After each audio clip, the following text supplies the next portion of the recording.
Sekolah Alam Bengawan Solo. Sekolah ini berada di kawasan tepi Sungai Bengawan Solo, di kawasan Gondang Sari, Kecamatan Juwiring, Kabupaten Klaten, Jawa Tengah. Sekolah ini berdiri pada tahun 2012. Dirikan oleh Suyudi Sastro Mulyono, lulusan Pendidikan Sejarah Universitas 11 Maret, Surakarta. Untuk merasakan kegelisahan tentang kondisi pendidikan di Indonesia yang semakin memprihatinkan, khususnya dalam pembentukan karakter. Hal ini menjadi terbentuknya nama sekolah tersebut. Kali ini berkesempatan untuk mengunjungi sekolah alam untuk melihat bagaimana sistem pendidikan yang diterapkan oleh Sekolah Alam Bengawan Solo. Saya Siti Zulaikha, biasa dipanggil Bu Zuli, 26 tahun.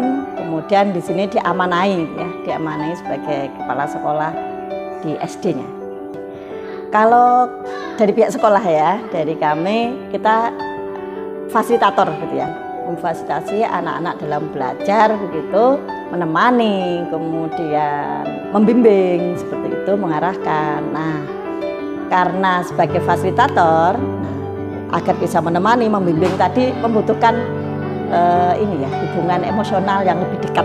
Biasanya kalau lebih dekat itu lebih mudah gitu untuk menyampaikan apa yang kita maksudkan. Makanya kita mencari panggilan yang sekiranya itu membuat anak-anak itu akan nyaman, ya, akan nyaman, nggak merasa takut bertanya maupun dalam bersikap, termasuk pun kalau misalnya mengarahkan mereka gitu, karena kedekatan secara emosional termasuk dalam hal panggilan tadi, efeknya itu akan lebih mudah.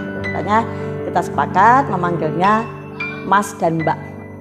Langsung akan kelihatan berbeda itu ya, termasuk misalnya nggak pakai seragamnya, kemudian cara belajar. Nah, jadi memang kalau secara kurikulum, perbedaannya ya dengan sekolah yang pada umumnya, secara kurikulum kita membuat kurikulum sendiri, yang mana kita padukan antara, kalau di sekolah alam itu kan ada jaringan sekolah alam Nusantara.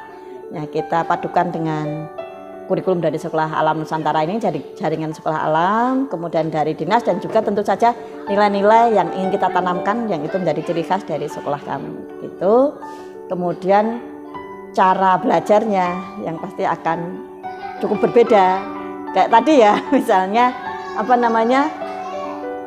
baru tema jajanan pasar gitu ya. Anak-anak udah diajak bener tuh ke pasar, lihat jajanan pasar kayak apa sih gitu. Dari situ nanti ada apa aja yang bisa dipelajari kayak gitu ya. Kemudian dari hal berseragam, bukan tanpa maksud. Kalau kami berbeda dengan sekolah pada umumnya dengan tidak memakai seragam, itu bukan tanpa maksudnya. Jadi memang kami ingin mengajarkan pada anak-anak bahwa kalian belajar itu bisa dimanapun gitu. Belajar itu tidak harus dengan memakai seragam. Artinya biar mereka terbiasa bahwa dimanapun saya belajar, bisa dengan siapapun, itu menjadi wahana saya untuk belajar. Pertama kita memang bentuknya saung-saung ya, bentuknya saung-saung. Saungnya bisa dibilang ya nggak semi permanen juga gitu ya, karena siap bongkar pasang gitu ya. Karena begitu dia lapuk, ya udah kita akan ini jadi jadikan kesini nanti. Katakanlah 3 tahun lagi ke sini atau 2 tahun lagi ke sini, berarti nanti ada bangunan yang berbeda lagi. Kita ada tema Indonesia nih, pertama Indonesia. Kemudian nanti tema yang kedua makhluk hidup. Nah, habis itu nanti kita ada lingkungan. Terakhir kita ada benda ya, ada benda. Cuma nanti masing-masing tema itu tadi akan ada subtema. Ini beda-beda. Salah satu misalnya makanan tradisional. Kelas 2 terus saya jadi kelas 3 itu fauna Indonesia. Kelas 2 itu kalau nggak salah ya harapan kedepannya ini menjadi ini ya Mas, tentunya kalau ke depan sekolah ini menjadi tambah eksis, tambah maju, itu jelas ya.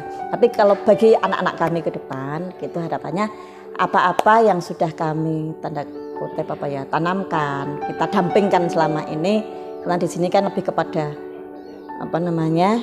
kemandirian.